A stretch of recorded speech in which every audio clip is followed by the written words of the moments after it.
Now that we have created our chart of accounts under transactions, chart of accounts, and we've made sure that we have our income accounts and we have our cost of goods accounts. And then we came over to our sales, product and services, and we created our product and service items for equipment, labor, materials, and other job items. And that's how each one of these been set up. Now it's time to enter transactions in here. Again, we have proven it several times that there's nothing inside of this account.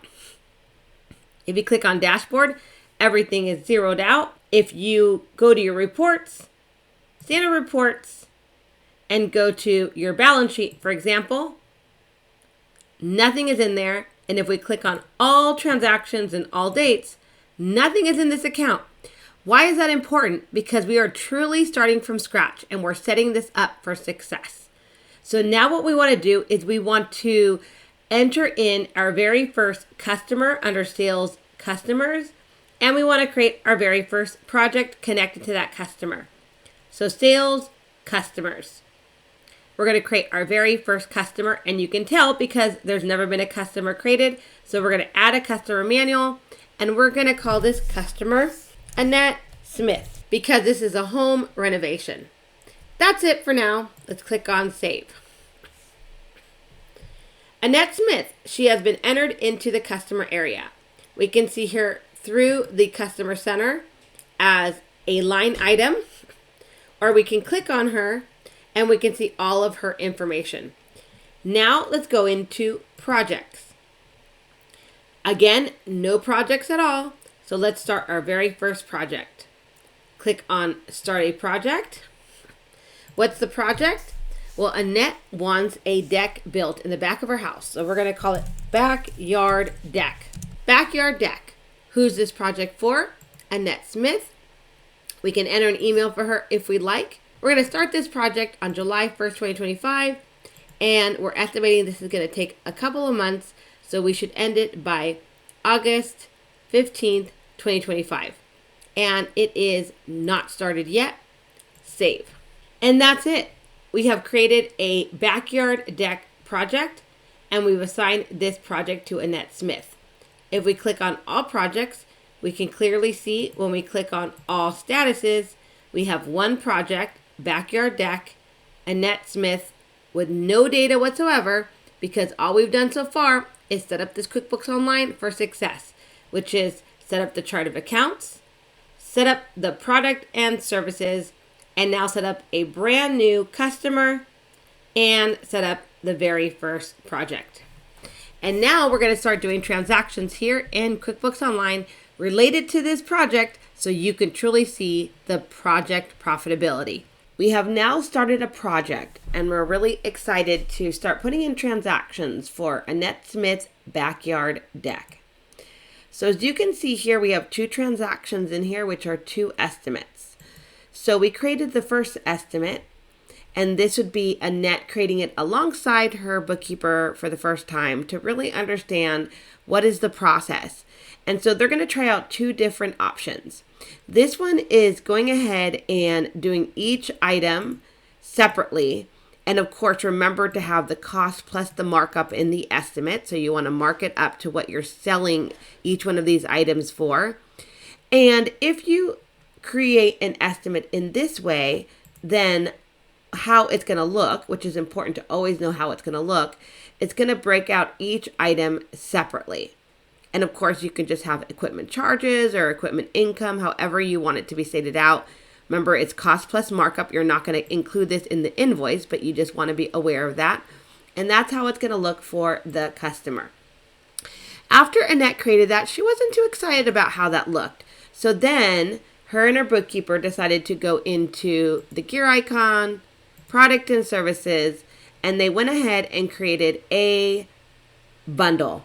And that bundle is called Total Construction Charges. So this bundle is so that way she can see there are all four of these items included, but it will be one line item on the estimate. She feels this will be easier in regards to how it'll look for the customer, and also so she can do progress invoicing on that estimate when it eventually converts to an invoice. So now let's go ahead and go back to projects, go back to the backyard deck. and choose the additional estimate she created just to see the two different types of estimates. So this one has one line item, which is the full $9,000. Again, she'll go ahead and remove this. This is just for her internal use only, where she was able to split out the 4 charges, but you can clearly see these are hidden, and all the client is going to see here, the customer is going to see, is just one line item. So Annette and her bookkeeper went ahead and went through these 2 different options, and she decided she likes the one line item best. And so what she's going to do is she's going to go ahead and keep this estimate, which will convert into an invoice, and she'll get rid of the one that only had the 4 items split out, because that's the one she's not too excited about. So she can come over here and just delete that, because an estimate is not a true transaction happening inside of QuickBooks yet. It's just a what if scenario. And so we're going to keep this one here. We deleted the other one that was just really to test out the 2 different scenarios. And now we're going to convert this estimate into an invoice.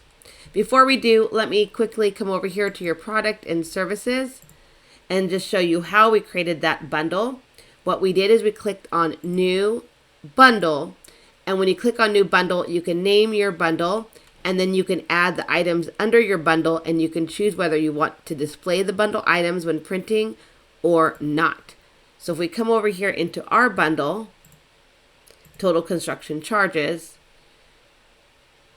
you're going to see that we have this bundle called total construction charges, and when we come over here to edit, we are not displaying the bundle items. That's why they're hidden, but we're still able to see the list, put a line item amount for each one, but we only will see total construction charges, and that's how Annette wants it to look like. So now what we're going to do is we're going to jump back into projects, and we're going to make sure she can go ahead and take this one transaction. We'll click on it. You can see there's one transaction. And we're going to convert this into an invoice, so that way she can start progress invoicing this, because this project has started. Let's cover one final step before we move into invoicing, and that is to come into the reports area and to start getting comfortable with building up reports and seeing what reports are available to you as a contractor. So for example, if we put up EST, we're going to see what kind of reports are available for estimates. So you have estimates by customer. You can look for this month, you can look for all dates, and you can clearly see here is a pending estimate for $11,000. You can click through it, and it'll take you to the source document, which is, again, this estimate form. Let's go back again to the reports, and we're going to go ahead and type in again, EST. We also have estimates in progress invoicing summary by customer. Let's go ahead and take a look at that. And what that's going to do is it's going to provide us the reporting by customer. So if we have estimates in progress invoicing happening, we're going to see all our customers in here in addition to the progress invoicing. So for example, we haven't done anything yet, but when we start progress invoicing this particular estimate, we should start seeing invoiced amount, percentage invoice, remaining amount. So we'll see that when we start doing the progress invoicing.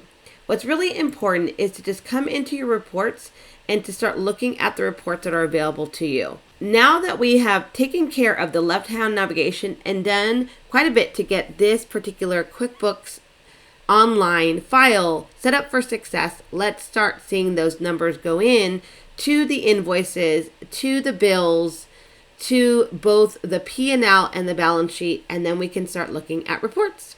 See you in the next video.